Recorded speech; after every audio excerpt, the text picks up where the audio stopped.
dito ko ng luwa dito sa akong minto. Wala dito ko ng luwa, guys. As in, na yung mga tao nakasunod nga nung mga luwa ako dito. Wala may tao nakasunod sa ako.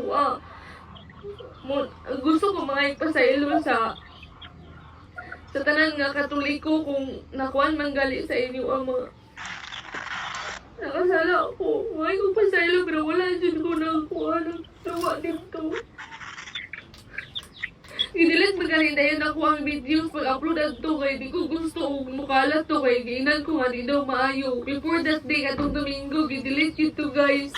Delete yun ng luwa ko dito na may tao pag makita nyo sa video nga ng luwa ba ko wala ba ko ng luwa. Wala to mga ilang magpasailong ninyo tanan kung nakuhan magaling mo sa akong video.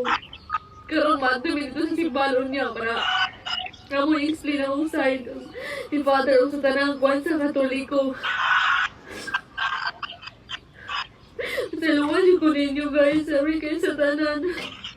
Dili na ko mo otro konti ka na sa simbahan. Saluhan ko.